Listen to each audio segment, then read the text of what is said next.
Bienvenue à chacun de vous ce matin. C'est un plaisir de savoir que vous êtes à l'écoute et que Dieu puisse vous bénir abondamment et que la parole de Dieu puisse remplir les besoins de votre cœur ce matin. On veut remercier le Seigneur pour ce privilège qu'on a de diffuser encore des portions de la parole de Dieu pour vous encourager dans ces temps qui sont assez exceptionnels. Et on va plonger le regard dans la parole de Dieu ce matin. Et notre thème, c'est guerre et victoire ou bataille et victoire. Et vous savez, quelqu'un a dit un jour, la vie est un combat. Cette personne avait raison, mais elle avait oublié de dire que s'il y a des combats, il y a aussi des victoires. Et ce matin encore, toujours en gardant les yeux dans la parole du Seigneur, la Bible, nous allons voir que la parole de Dieu nous montre des hommes qui ont été confrontés avec toutes sortes de combats au travers de leur vie, mais ces hommes qui ont combattu pour l'Éternel, à cause de l'Éternel, ces hommes, bien qu'ils ont eu des batailles, des guerres, ils ont remporté aussi des victoires. On a plusieurs personnages dans la parole de Dieu qu'on pourrait parler. On a Moïse, vous savez, lorsqu'on va dans la parole de Dieu, dans Exode, on voit la vie de Moïse, on voit combien le combat a été grand de différentes façons. On voit Josué qui a pris la relève de Moïse et qui était engagé dans des combats aussi. Gédéon, que l'Éternel avait appelé vaillant héros, passé au travers des combats, le prophète Élie et Élisée. Tous ces hommes, vous savez, ont été formés par Dieu pour le service à travers les combats, puis des combats respectifs. Parce que chaque homme, dans la parole de Dieu, nous voyons qu'ils ont le combat respectif. Et c'est la même chose dans la vie courante, dans la vie de chaque croyant, de ceux qui mettent leur foi en Jésus-Christ, qui acceptent Jésus comme leur sauveur personnel, qui passent par cette dimension que la parole de Dieu appelle la repentance, qu'ils reconnaissent qu'ils sont pécheurs, que sans Dieu, ils sont perdus, qui acceptent tout ce que Jésus a fait sur la croix, qui est décrit dans la parole de Dieu, que Jésus est venu en chair, que Jésus était parfaitement homme, parfaitement Dieu, qui a marché sur cette terre, qui a souffert, qui a eu faim, et ainsi de suite, mais qui est allé jusqu'à la mort sur la croix, le pire châtiment qu'un homme pouvait avoir dans cette époque-là, c'était d'être crucifié à la vue de tout le monde. Et Jésus a été crucifié, son sang a été versé afin qu'on ait la vie éternelle. Et la parole de Dieu nous dit qu'il est ressuscité le troisième jour et qu'il est remonté au ciel, mais qu'il reviendra de la même manière qu'il a quitté. C'est par cette foi que nous sommes sauvés selon la parole de Dieu. Le Nouveau Testament nous parle aussi des disciples de Jésus qui ont passé au travers différents combats, mais le principal acteur, si on pourrait dire, à part Jésus, c'est l'apôtre Paul. Et vous savez, dans Acte 9, versets 15 à 16, nous voyons que Ananias, qui était dans une vision, le Seigneur lui a parlé, mais le Seigneur, dans Acte 9, 15, 16, je vais vous reporter les paroles qui sont dans la Bible, mais le Seigneur lui dit à Ananias, « Va vers cet homme, va, car cet homme est un instrument que j'ai choisi pour porter mon nom. » Et tout de suite, là, on voit quelque chose de particulier, que Ananias, Dieu lui dit d'aller vers Paul, parce que Dieu l'a déjà choisi pour porter son nom. Et nous savons que si nous sommes croyants, si nous avons mis notre foi en Jésus-Christ, notre premier mandat, c'est de partager avec le monde qui nous entoure la bonne nouvelle que Jésus-Christ est encore vivant et que Jésus-Christ peut transformer des vies. Amen. Mais qu'il faut le recevoir comme notre sauveur personnel. Mais l'apôtre Paul, il dit, pour porter mon nom devant les nations, devant les rois et devant les fils d'Israël, et je lui montrerai tout ce qu'il doit souffrir pour mon nom. Donc, l'apôtre Paul, qui est appelé à proclamer le nom du Seigneur, le Seigneur l'avertit au travers d'Ananias qu'il va passer par différentes épreuves, différentes difficultés dans sa vie à cause de sa foi. Et c'est la même chose pour chacun de nous, mais il ne faut pas se décourager. Parce qu'avec des combats aussi, il y a les victoires. Mais un trait commun pour tous ceux que Dieu a formés pour le service, parce que Dieu nous forme pour le service. Nous sommes appelés à être des serviteurs. Chaque personne dans la parole de Dieu qui sont appelés au service, il y a quelque chose de particulier, c'est que ces gens-là ont un lieu secret pour avoir une rencontre avec Dieu. Au travers de l'isolement, ils sont seuls avec Dieu parce qu'ils sont en préparation au combat. Et si la vie est un combat, la vie chrétienne est un combat aussi, bien vous savez que on doit être comme ces hommes de Dieu ou les personnages dans la parole de Dieu qui ont passé au travers le service, qui ont été fortifiés par le Seigneur. Ces personnes ont pris un temps à part pour avoir une communion avec leur Dieu, pour avoir les forces nécessaires dans le combat. Mais ce matin, on va regarder un homme qui apparaît beaucoup dans l'Ancien Testament, mais même dans le Nouveau Testament. On va parler du combat de David. Vous savez, David a eu beaucoup de combats, mais il y a un combat qui est historique, on raconte partout. C'est David contre Goliath. Même ceux qui ne connaissent pas la parole de Dieu ont tous entendu le combat entre David et Goliath. On voit ça dans 1 Samuel 17, et je vous invite peut-être à la maison, peut-être après la réunion, ou gardez des notes si vous voulez, de relire au complet 1 Samuel 17, parce que c'est une histoire. La parole de Dieu nous rapporte des faits. Il ne faut pas oublier que la parole de Dieu, c'est une histoire aussi dans l'Ancien Testament, c'est-à-dire c'est l'histoire du peuple de Dieu. Et chose merveilleuse avec la parole de Dieu, c'est qu'elle raconte les bons coups et les mauvais coups des hommes de Dieu, du peuple de Dieu. Et ce matin, on va regarder le combat de David avec Goliath. C'est une histoire effrayante. Imaginez, là, c'est pas quelque chose au départ de beau, c'est quelque chose d'effrayant. Parce que vous savez, il y avait, premièrement, on voit deux armées face à face. Un d'un bord sur les montagnes et de l'autre côté sur les montagnes, un autre. Les Philistins d'un côté et le peuple de Dieu sur l'autre côté, séparés par une vallée, la parole de Dieu nous dit. Donc, là, vous dites, bien, c'est pas si pire que ça, mais imaginez-vous. Les guerres dans ce temps-là, c'était à l'épée, au javelot et ainsi de suite. Et c'était des combats corps à corps, si on pourrait dire, c'était pas évident. Mais il y a quelque chose de particulier dans ce combat, c'est que tous les matins, matin et soir, il y a ce géant qui sortait des rangs et qui descendait dans la vallée et qui venait enguirlander, si on pourrait dire, les enfants de Dieu, le peuple de Dieu, en les confrontant, en mettant l'opprobre sur eux autres, en leur disant, bien, envoyez quelqu'un pour me combattre, puis s'il me bat, bien, on va être assujetti à vous. Mais si moi, je le bats, bien, vous serez assujetti à moi. Donc, on va revenir sur ça tout à l'heure. Mais au départ, c'était un combat effrayant. Et souvent dans nos vies, lorsqu'on regarde les combats qui nous arrivent, les difficultés, et quand je parle de combat, je parle de guerre, je parle de bataille, je parle de difficultés qui nous arrivent à différents niveaux dans nos vies. Souvent, lorsqu'on regarde ça, on est effrayé, on a peur. Mais c'est normal, on est des êtres humains.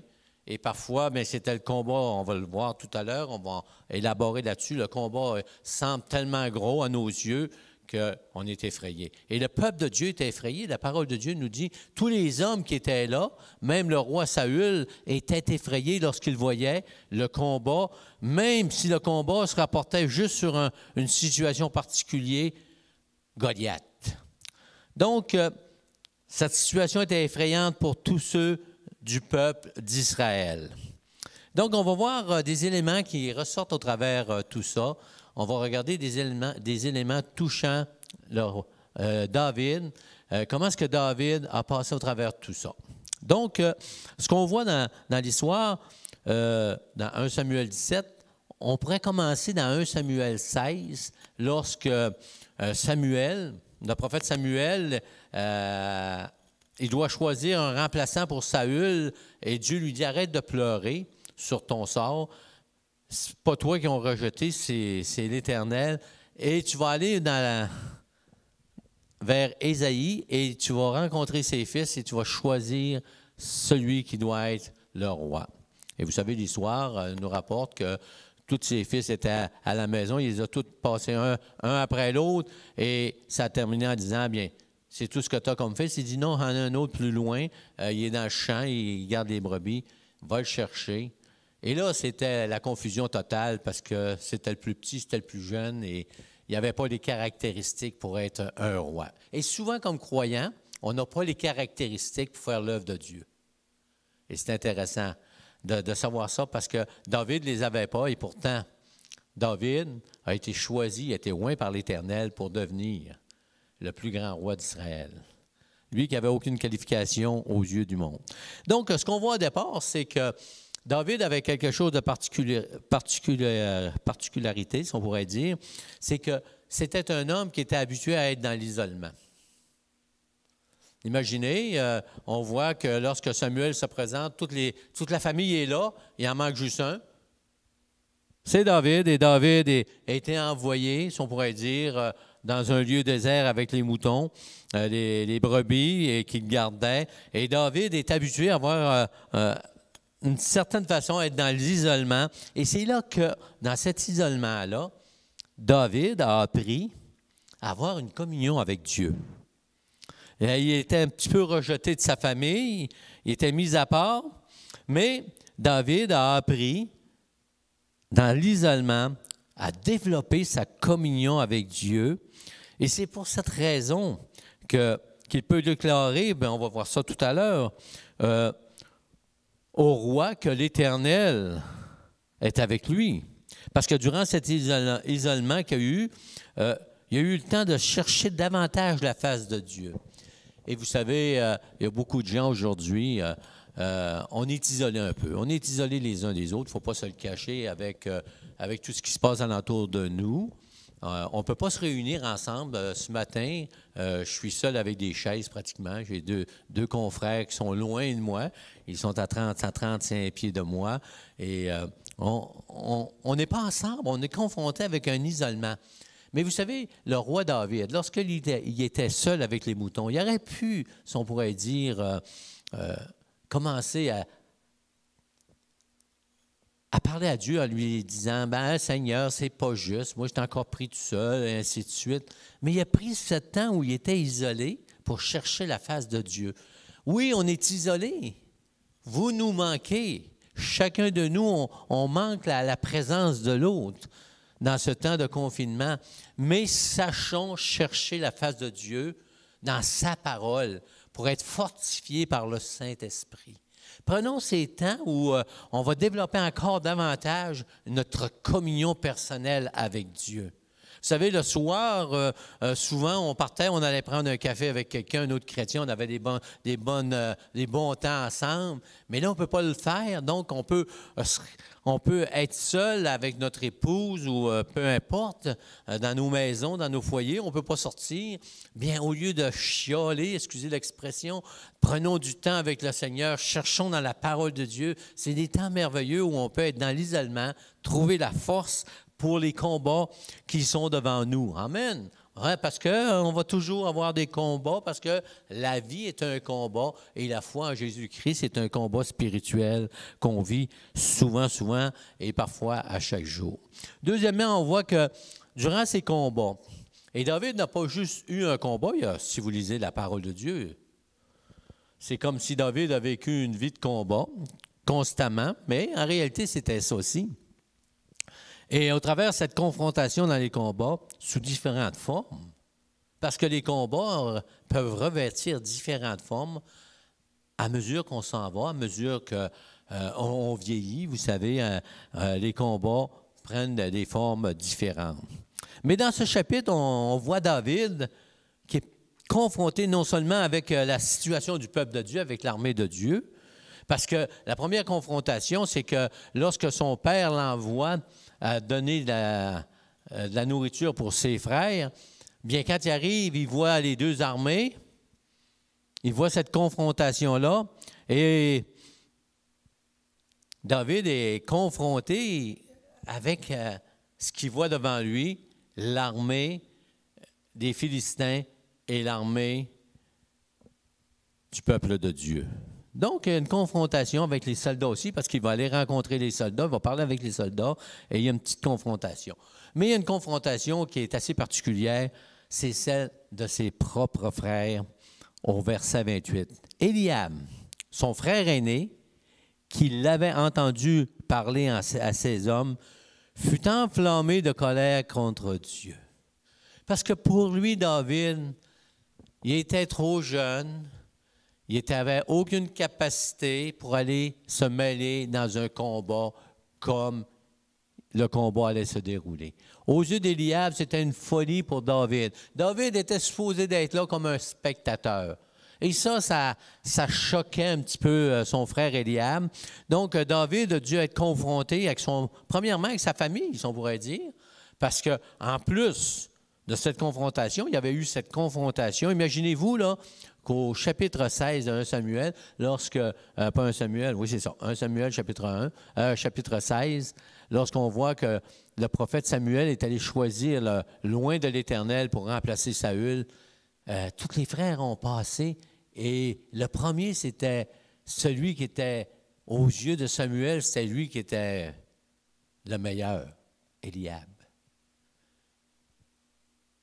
Et Dieu a détourné le regard sur Éliab pour prendre un regard sur David à cause de son cœur.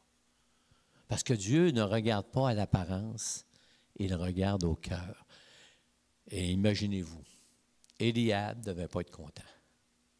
Il ne devait pas être heureux de la situation. Il avait de la rancune dans le cœur et on voit qu'aussitôt que David parle, aussitôt que David pose un geste, Éliab est en colère.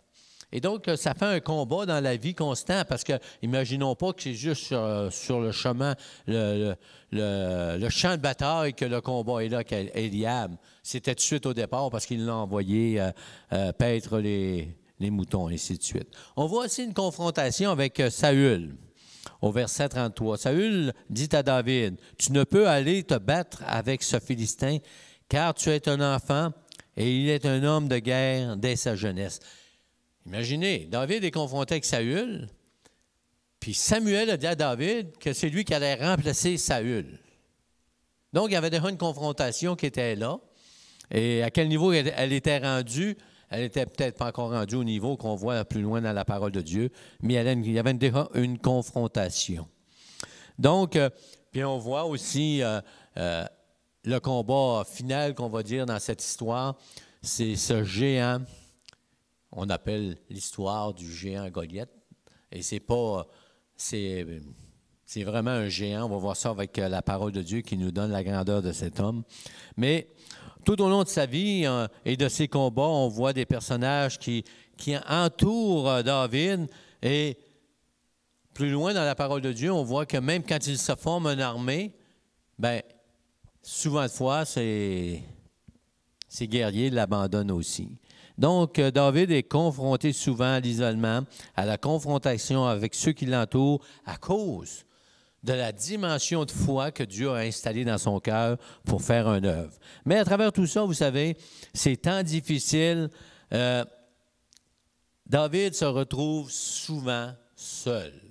On voit ça dans les psaumes où David, il est seul, il se sent abandonné, puis il y a des cris de détresse envers son Dieu. Même s'il est découragé, il sait que son Dieu est fidèle, son Dieu est là. Peut-être que tu es découragé ce matin, peut-être cette semaine ça a été difficile, tu entrevois les choses à venir, bien, les nouvelles ne sont pas bonnes à ce qui nous entoure, le confinement va peut-être durer plus longtemps. Vous savez, pas besoin de jeter de l'huile sur le feu, chacun de nous, on a nos combats. Mais regarde ça comme David. Et David, dans ses combats, même s'il se sentait seul, il savait que Dieu était là.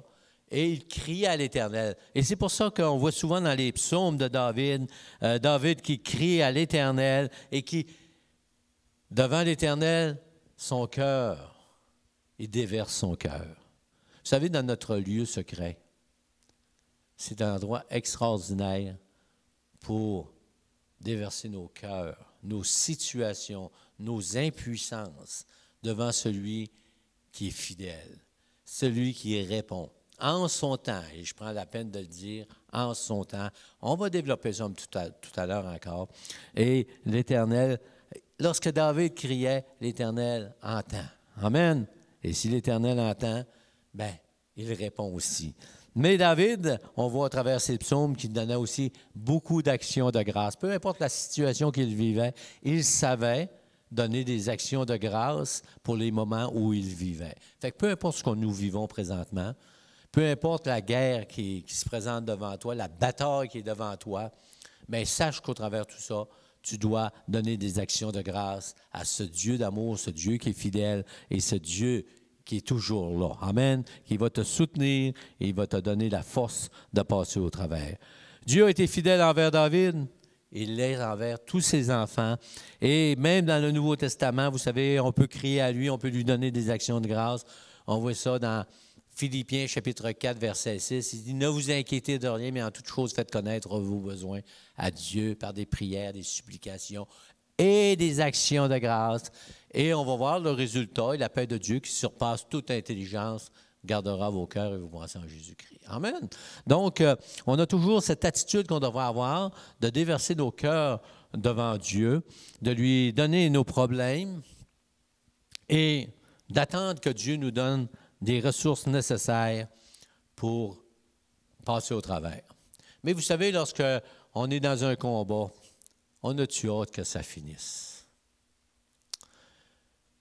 Et on dirait que ça se répète, ça tarde, ça prend du temps. Vous savez, excusez-moi si je reviens encore avec notre situation actuelle dans le monde.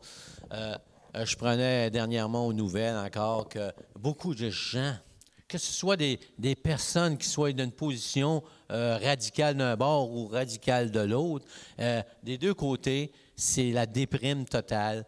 Ils ont hâte d'en sortir. Et chacun de nous, on a hâte d'être ensemble, de pouvoir se donner la main, de s'accueillir les uns les autres.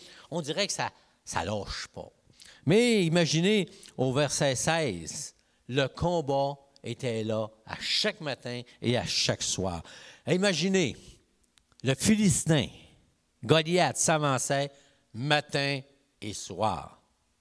Il se présentait pendant 40 jours. Imaginez, pendant 40 jours, hein, le peuple de Dieu qui était effrayé, qui était dans un combat, qui ne savait pas comment s'en sortir, qui était dans la crainte, comment est-ce qu'on va faire pour combattre l'armée, l'autre bord est plus forte. Puis en plus, il y a cet homme qui sort à tous les matins et qui vient nous abîmer de bêtises, on pourrait dire, qui ridiculise le Dieu qu'on sert, notre Dieu, le Dieu d'éternité en éternité. Il vient tous les matins et tous les soirs.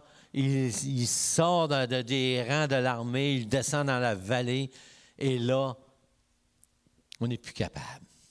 Ça va-tu arrêter? Mais pendant 40 jours, imaginez. Pendant 40 jours, c'est arrivé. Et pourquoi? Pourquoi 40 jours? Cet homme est descendu sans s'en rendre compte, il faisait de la psychologie avancée. Il était en train de travailler dans le cerveau des soldats de l'armée de Saül. Plus il descendait, plus il allait le voir le matin, à tous les matins, le peuple de Dieu, il était dans la crainte. Qu'est-ce qu'il va faire? Qu'est-ce qui va se passer? Il était attaqué psychologiquement. Le soir aussi. Et c'était une répétition pendant 40 jours.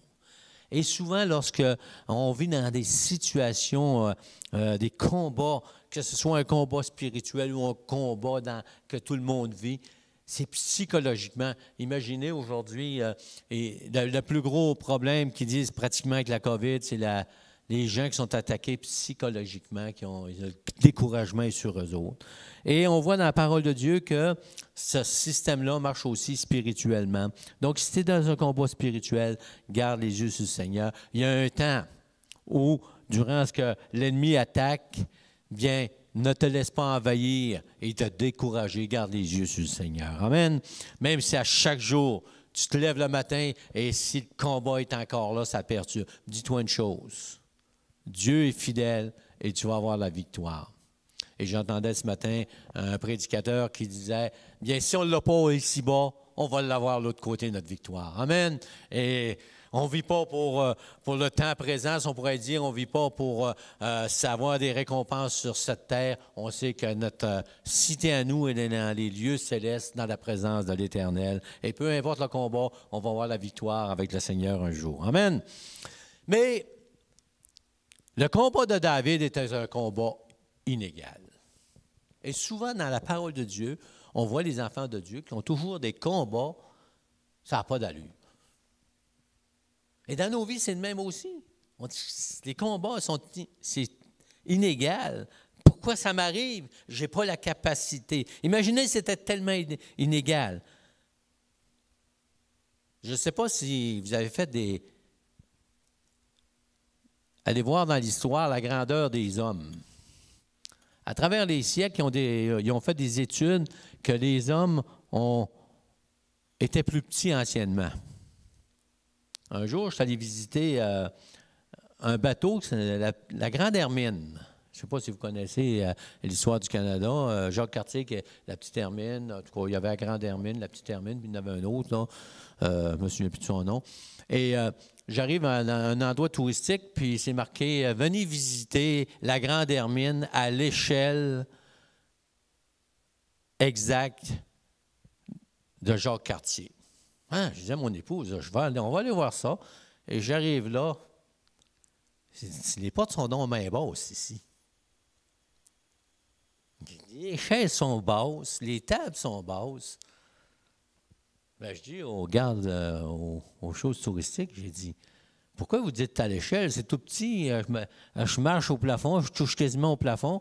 Ben, il dit, à cette époque-là, un homme qui était grand, c'était un homme de 5 pieds 4. Fait que je connais des gens qui, à cette époque-là, ils auraient été grands. Et je taquine mon frère qui est à l'enregistrement. Mais tu es grand à nos yeux, frère. Tu fais un travail colossal. Amen. On t'a béni pour ça.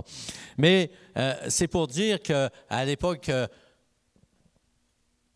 de David, je ne sais pas quelle était la grandeur des hommes, mais je sais une chose. C'est que lorsqu'on entend Goliath et David, c'est le géant Goliath. Et ce n'est pas le fruit du hasard parce que Goliath, il mesurait 6 coudées et un empan. Ça veut dire un petit peu plus que 9 pieds. Si les hommes étaient petits à cette époque, imaginez un homme qui sort des rangs de l'armée des Philistins, puis il mesure 9 pieds. Avez-vous déjà rencontré quelqu'un au-delà de 7 pieds? Lorsque j'étais jeune, j'ai rencontré le géant ferré. Il y en a d'autres qui le connaissent sur André le Géant. Il mesurait 7 pieds 4 pouces. J'avais 14 ans à cet âge-là. Mais il manque encore quelques pouces pour frapper 9 pieds, imaginez. Donc, on voit que le combat est inégal. Tout de suite là, il n'y a personne dans l'armée d'Israël qui était capable de confronter un homme de 9 pieds. En plus, celui qui va aller le confronter, c'est David, puis la parole de Dieu nous dit qu'il était un enfant. Il n'était pas encore formé, si on pourrait dire. Il avait la taille d'un enfant. Imaginez aussi comment le combat est illégal. Inégal, c'est-à-dire, c'est que ce géant-là avait de la force physique. Son armure, j'ai vérifié, j'ai fait la documentation pour savoir comment est-ce qu'elle pesait, non pas en cycle, mais en poids, comme on connaît aujourd'hui. Puis juste l'armure, c'était 110 livres. Imaginez, juste cette partie-là, c'était 110 livres de métal qu'il avait sur les épaules. En plus, il y avait un gros casque et il y avait des lances. Sa lance, 13 livres. Et son épée, je ne sais pas comment est-ce qu'elle pouvait peser. Et en plus, bien, son bouclier était tellement gros que c'était un homme qui le portait pour l'emmener. Et lui, normalement, il le portait d'un bras. Donc, c'était un combat inégal. Puis en plus, vous savez, David n'était même pas capable de se mettre une armure sur le dos, parce que le roi Saül a voulu lui passer son armure, la parole de Dieu nous dit, mais il n'était pas capable de marcher avec ça. Donc encore un combat inégal, un géant de 9 pieds, je ne sais pas comment est-ce qu'il pouvait peser, avec une armure, une épée, bouclier, lance, et un homme, la taille d'un enfant, qui n'est même pas capable de marcher avec une armure, qui s'en va là-bas, bien, ça on pourrait dire, à découvert. Pas capable d'avoir une épée et ainsi de suite. Il s'en va au combat avec rien aux yeux des hommes. Mais une chose qu'on va voir dans notre déclaration, notre 5e point, c'est David était mieux armé que ça paraissait. Et dans nos combats, vous savez, souvent on est mieux armé que ça paraît. On est beaucoup mieux armé que ça paraît. Parce qu'on est comme, parfois on n'a pas d'armure, on n'a pas de lance, on n'a pas de bouclier, mais comme le dit la parole de Dieu, pas par ma force ni ma puissance, mais par ton esprit, dit le Seigneur. Et si David était animé avec l'esprit de Dieu qui était sur lui, il était capable de faire face à une situation inégale. Jésus a parlé de cette foi qui transporte les montagnes. Excusez. Mais cette foi qui transporte les montagnes que Jésus parlait, et c'est cette foi qui est en nous, que la foi vient de ce qu'on entend, et ce qu'on entend vient de la parole de Dieu. On voit ça dans Romains, chapitre 10, verset 17. Cette foi qui est en nous, qui est dans la parole de Dieu, c'est ça que Jésus parle, de cette foi qui transporte les montagnes. Ne pensons pas qu'on va regarder par le châssis et on va dire « Montagne, jette-toi dans la mer ». Et je me souviendrai toujours, lorsque j'étais en vacances, j'étais allé dans une église et le pasteur prêchait sur la puissance du Saint-Esprit, la puissance de la parole de Dieu. Et il prêchait et il disait dans sa prédication « Montagne, jette-toi dans la mer ». Et il parlait de cette femme qui avait accepté le Seigneur un jour dans sa vie et qu'elle regarde la montagne le soir, elle arrive chez eux, il y avait une montagne en face de sa fenêtre de chambre et elle ouvre le store vénitien puis elle dit « Montagne, demain je ne veux plus te voir, jette-toi dans la mer ». Et le lendemain matin, elle s'est levée, vous savez, la montagne est encore là. Et quelqu'un lui a dit « C'est parce que tu n'avais pas la foi ».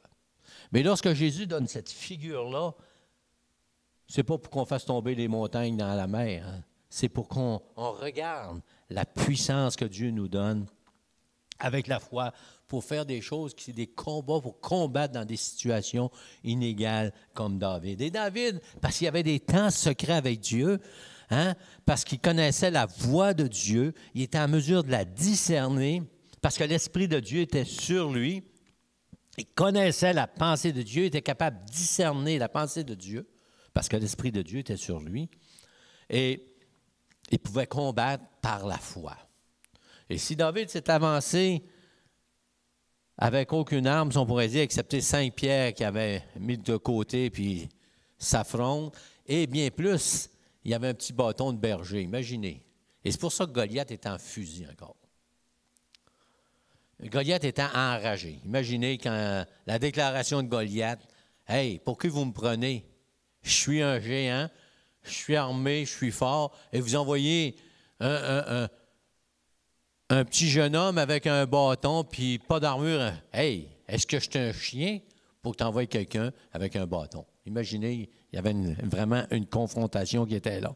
Mais nous autres, on a quelque chose, on a l'Esprit de Dieu qui habite en nous aussi, qui va nous aider dans les combats. Et n'oublie jamais que pour avoir la puissance du Saint-Esprit, il faut que tu aies une relation avec le Seigneur forte. Il faut que tu sois en communion avec Dieu, comme David avait pris le temps d'être seul avec le Seigneur et de cultiver, si on pourrait dire, sa relation personnelle avec Dieu. Et nous autres, on a l'Esprit de Dieu qui habite en nous. Et si on a cette relation, vous savez que notre foi va augmenter. Non pas la foi pour être sauvé, Parce que la foi pour être sauvé, on l'a une fois pour toutes, vous savez. Lorsqu'on donne notre cœur au Seigneur, on n'a pas besoin, vous savez, d'avoir plus de foi. On a donné notre vie au Seigneur. On a accepté tout ce qu'il a fait sur la croix. That's it. Mais on a besoin que notre foi grandisse dans certains domaines de nos vies pour voir la gloire de Dieu. C'est une différence. Et David, bien, il a cultivé ça à travers ses années. Il savait qui était son Dieu. Mais pour voir la puissance que Dieu avait ici-bas, à travers de lui, bien, il fallait qu'il cultive cette relation personnelle avec lui. Mais vous savez, la foi, c'est une folie. Posez un geste de foi dans vos vies, face à la parole de Dieu, et souvent les gens vont vous dire « Oh, padaille ». Même les gens qui vous entourent vont dire « Ouais,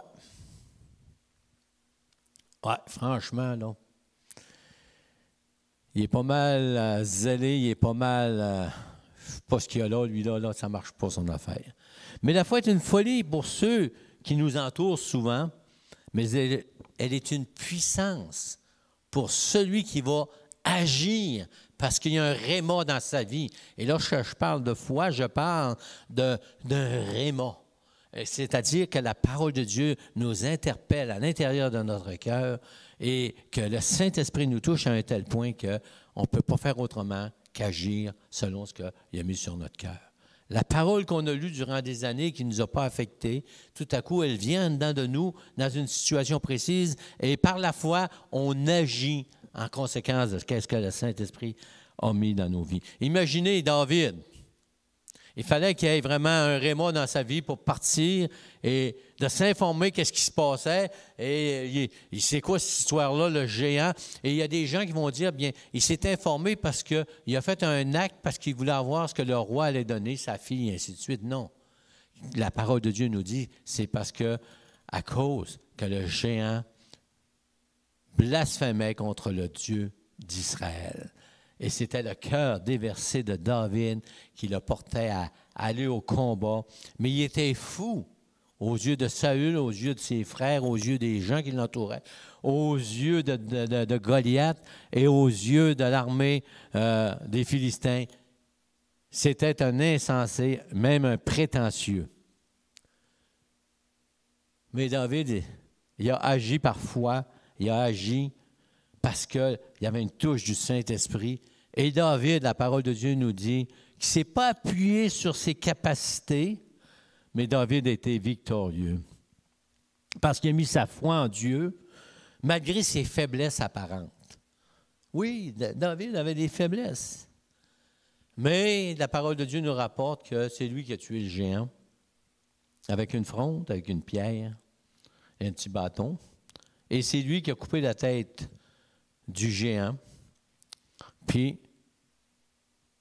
même s'il n'avait pas la capacité physique, il y avait cette capacité de foi qui était sur lui, accompagnée par la force de Dieu. Et Dieu lui a donné la victoire. Et cette victoire a eu des répercussions sur son entourage. Oui, le combat était difficile. Pendant 40 jours, le combat était là, mais David a eu la victoire. Et qu'est-ce qu'on pourrait donner comme conclusion ce matin lorsqu'on regarde à nous et nous savons que nous passons à travers différents combats, parfois des combats à cause de notre foi, mais parfois des combats qui sont là pour tout le monde. Mais d'une manière ou d'une autre, il faut passer au travers le combat. Quel que soit le combat, qu'il soit un combat que tout le monde passe avec ou un combat spirituel. Mais le premier ennemi à vaincre, c'est la crainte. C'est la crainte. Et vous savez, psychologiquement, c'est toujours la crainte. Et peu importe le combat, on voit David, on voit les enfants de Dieu qui sont là. C'était des guerriers, mais aussitôt qu'ils ont été face à face, ils ont commencé à avoir de la crainte. Et quand ils ont vu la dimension du combat avec le géant Goliath, bien, vous savez, la crainte était là. Et peut-être que tu es dans un combat et tu as une crainte épouvantable. Mais ne décourage-toi pas. Dans un combat, c'est normal que parfois, on voit ça très gros. Mais il faut s'encourager, il faut prendre courage parce que le Seigneur est avec nous. Le Seigneur nous accompagne et on est capable de passer au travers. Et vous savez, le courage, c'est de continuer malgré notre peur. Quelqu'un demandait un jour, c'est quoi le courage? Je me souviens, un jour, un pilote d'avion, quelqu'un lui demandait, « Ouais, mais quand tu as fait ton cours, toi, tu n'as pas peur de rien? » Il dit, au contraire, il dit, j'ai peur de tout. Il dit, quand je suis dans les airs, puis il me demande de faire des acrobaties, il dit, j'ai peur, mais il dit, le courage, c'est de passer par-dessus notre peur. Donc, ne crains pas et continue malgré, mais des fois la peur est là. Garde courage et continue. Dieu est avec toi. Et le deuxième point, c'est que souvent les géants ne sont pas aussi forts et puissants qu'on le pense. Et les situations qu'on vit, bien souvent, ils sont amplifiés à cause de notre nature, à cause on est des êtres humains, et qu'on soit croyant ou pas, on est des êtres humains. Et les combats, qu'ils soient spirituels, qu'ils soient des combats de chaque jour dans nos familles, et ainsi de suite, bien des fois, ça paraît pire que c'est, parce qu'on regarde ça avec des yeux humains. Mais, comme David, le combat était le même, mais il regardait ça avec les yeux que le Seigneur lui donnait parce qu'il y avait cette communion avec Dieu. Puis là, Dieu lui a montré, bien, c'est pas aussi, le géant n'est pas aussi puissant et fort qu'il est, je vais être avec toi. C'est la même chose pour chacun de nous.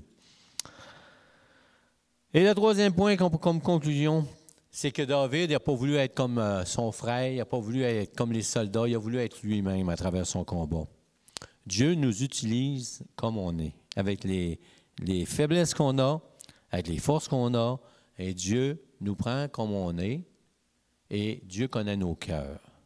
Et si nous savons demeurer nous-mêmes, c'est-à-dire avec notre personnalité, avec ce qu'on est comme individu, et non pas en voulant être ce que l'autre ferait, mais le Seigneur veut nous prendre comme on est, et à travers le combat, il va nous donner la victoire. Donc, ne te décourage pas. Peut-être tu es abattu, peut-être tu ne l'es pas, mais peut-être que tu l'es.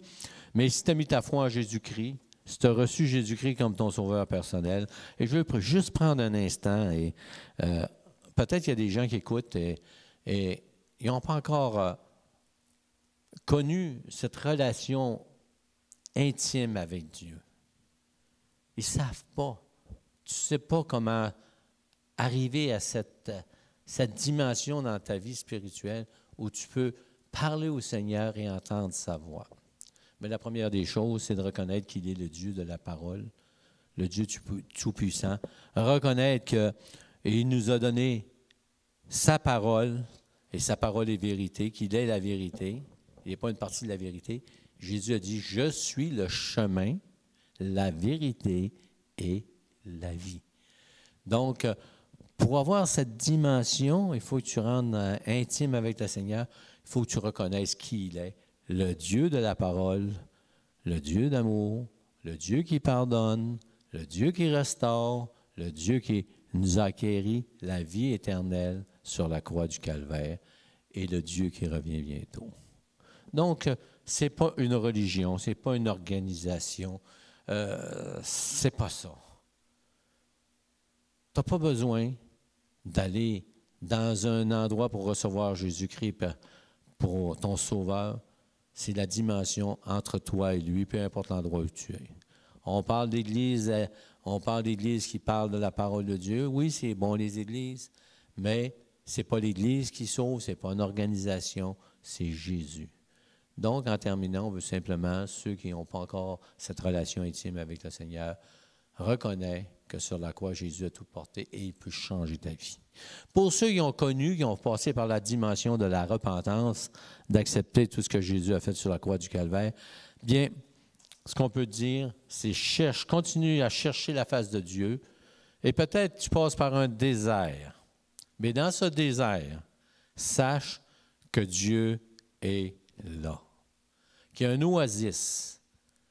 Un oasis, c'est dans un lieu désert où il n'y a pas d'eau. Il y a toujours un endroit dans le désert où il y a une source d'eau. Bon, bien dans ton désert, sache que tu peux aller au Seigneur Jésus. Il est la source d'eau vive. Donc, n'oublie pas, Le combat est là, mais tu as la victoire en Jésus-Christ. Bonne semaine à chacun de vous. Que Dieu vous bénisse abondamment.